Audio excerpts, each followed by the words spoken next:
ओम गणेशाय नमः। ओम नमः शिवाय। मैं निखिल ज्योतिषाचार्य आप सभी का मेरे चैनल पर पुनः स्वागत करता हूं। आशा करता हूं कि आप सभी स्वस्थ होंगे। महादेव की कृपा आप सभी पर सदैव बनी रहे।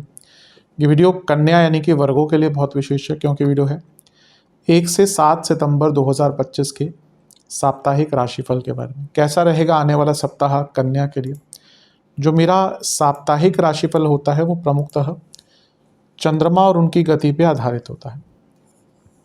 चंद्रमा बहुत विशेष ग्रह हैं, लेकिन अगर उनके साप्ताहिक राशिफल के संबंध में हम बात करें तो पहला तो उनकी तेज गति, दूसरा उनका मन का कारक होना, और तीसरा उनकी एक क्वालिटी कि वह जिस भी भाव में जाते हैं ग्रहों के साथ संबंध संपर्क बनाते हैं, उनको बहुत एक्टिवेट कर देना। इन सभी चीज़ों के कारण चंद्रमा का जो गोचर है वो बहुत महत्वपूर्ण हो जाता है, अति महत्वपूर्ण हो जाता है, और उसको समझने के लिए ये साप्ताहिक राशिफल अति महत्वपूर्ण हो जाता है। क्या प्रभाव रहेगा ग्रहों का हमारे ऊपर इस आने वाले हफ्ते में, ज्योतिष के माध्यम से ये जानने के लिए बहुत इम्पोर्टेंट होता है।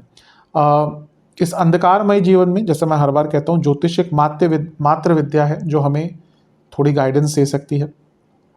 भले ही ये राशिफल सामान्य आधार पर दिए जाते हों, लेकिन एक जनरल गाइडेंस के लिए बहुत इंपॉर्टेंट होते हैं। यदि आपकी लग्न राशि या चंद्र राशि कन्या है, दोनों ही गाइडेंस के लिए राशिफल को देख सकते हैं। जहाँ से आपको ज़्यादा सूट और लेट करता है वहाँ से देखिए। व्यक्तिगत तौर पे मेरा मानना है लग्न से देखेंगे तो अच्छा, इनकेस नहीं पता है तो चंद्र राशि से भी इसको देख सकते हैं। शुरू करते हैं। चंद्रमा 1 सितंबर को रात के 8 बजे आ जाएंगे आपके चौथे घर में यानी कि धनु में, और 4 सितंबर सुबह के 5 तक यहीं पर रहेंगे। चंद्रमा का चौथे भाव में आना एक प्रकार से बहुत अच्छा नहीं माना जाता, क्योंकि कारको भावनाशय दोष लगता है। लाभ स्थान के स्वामी हैं और चौथे घर में बैठ रहे हैं। ये एक चीज़ अवश्य बताता है कि व्यक्ति को लाभ मिलता है, यानी कि व्यक्ति को एसेट्स की प्राप्ति होती है। गुरु की दृष्टि भी है, यानी कि गजकेसरी योग भी बन रहा है, और ये मंगल यहाँ पे नहीं है, मंगल की भी दृष्टि है। और मंगल जो है वो आपके अष्टम के स्वामी हैं, और चंद्रमा जो है वो लाभ स्थान के स्वामी हैं।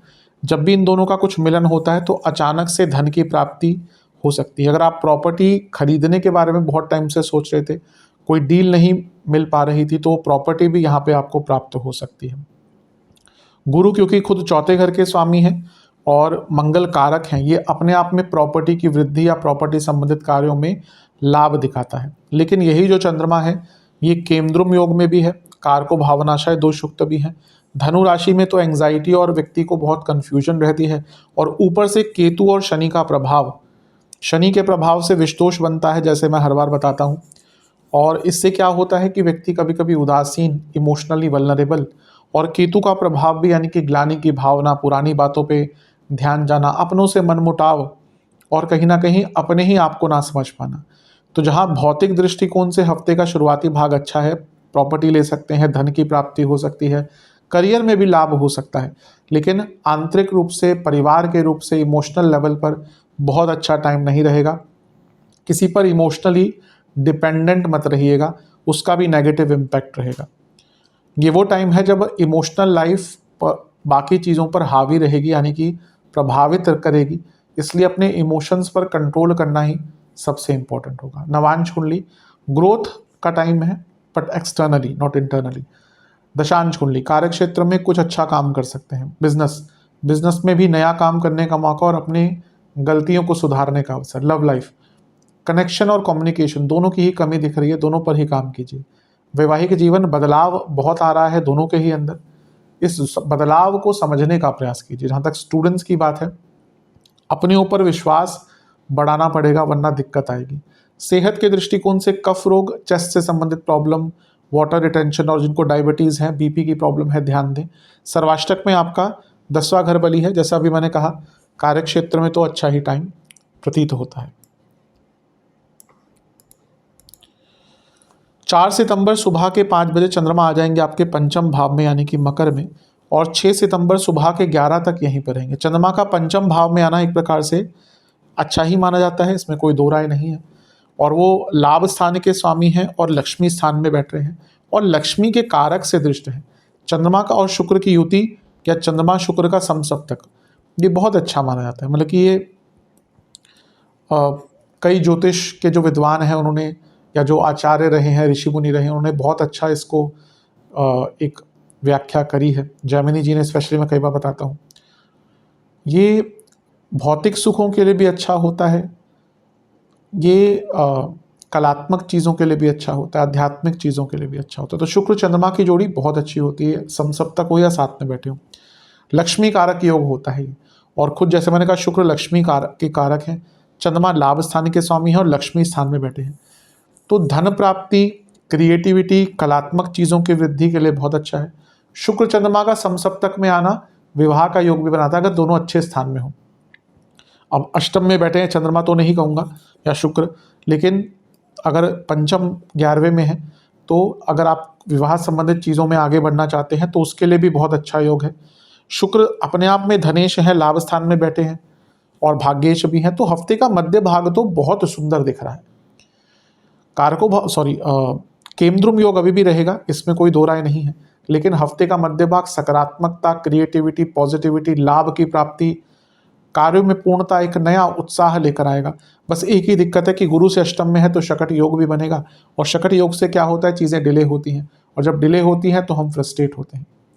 इसलिए अपने कार्यों को बहुत ऑर्गेनाइज्ड वे में कीजिएगा, या फिर कहिए प्री प्लान्ड मैनर में कीजिएगा। नवांश कुंडली बता रही है कि ये वो समय है जब आपको बदलाव का मौका मिलेगा और बदलाव करना भी चाहिए। दशांश कुंडली कार्य क्षेत्र में अगर जॉब चेंज करने का प्रयत्न कर रहे थे तो टाइम अच्छा है। बिजनेस में बहुत अच्छा समय है, लेकिन आपको कंफर्ट जोन से इस टाइम पे निकलना पड़ेगा। लव लाइफ, एक दूसरे के साथ ना टाइम स्पेंड कीजिए, उसकी कमी दिख रही है। वैवाहिक जीवन, एक दूसरे से आराम से बातचीत कीजिएगा। कभी कभी क्या होता है ना, हम एक दूसरे को फॉर ग्रांटेड लेते हैं और ऐसे बात करते हैं जैसे हम क्या बोलते हैं उसको, कि हाँ हम बहुत अथॉरिटेटिव हैं। तो ऐसा नहीं होना चाहिए। हमेशा वाणी में एक सौम्यता रहनी ही चाहिए। स्टूडेंट्स, डिटर्मिनेशन की कमी है, ढूंढिए वो क्या चीज़ है जो आपको डिटर्मिनेशन की तरफ लेके जाएगी। सेहत के दृष्टिकोण से जिनको डायबिटीज़ है ध्यान दें, हार्मोनल इश्यूज तंग कर सकते हैं, आंखों दांतों के रोग तंग करेंगे। सर्वाष्टक में आपका पुनः 10वां घर बलि है, जॉब चेंज करने के लिए बहुत सुंदर समय है।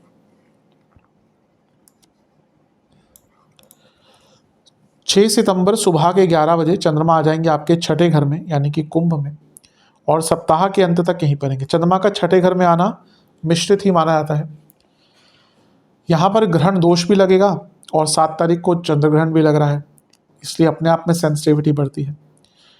पहले अच्छी चीज़ों की बात करते हैं। 11वें छठे घर में राहु और चंद्रमा, कोई पैसा अटक रहा था, कोई आइडिया नहीं आ रहा था किसी प्रॉब्लम को सॉल्व करने का।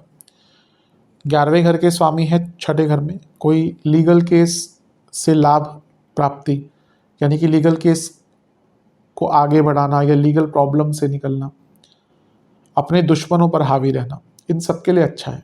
लेकिन चंद्रमा मनसो जात है, चंद्रमा मन के कारक हैं, उनका छठे घर में होना, राहु के साथ होना, गुरु से दृष्टि जो अतिचारी हो गए हैं, सूर्य का प्रभाव पूर्णिमा, बुध का प्रभाव confusion, Rahu Ketu excess problem. मानसिक दृष्टिकोण से जो शुरुआत में हफ्ता था वो वहाँ पे बहुत बुरा नहीं रहेगा, लेकिन कारको भावनाशा है तो इमोशनली वल्नरेबल। मध्य भाग तो बहुत अच्छा, लेकिन अंतिम भाग बहुत कष्टकारी, मानसिक रूप से बहुत परेशानियाँ, व्यर्थ की चिंताएं, छोटी छोटी बात पर परेशान हो जाना, अपनी प्रॉब्लम्स खुद ही बढ़ाना, हाइपोथेटिकल सिचुएशन क्रिएट करना, शक करना लोगों पर, लोगों से बहस करना, लोगों से बहस हो जाना, तो ये सारी ही चीज़ें बहुत तंग करेंगी। गुरु का प्रभाव है, गुरु बचाएंगे, लेकिन बाधकेश भी हैं तो कितना बचाएंगे।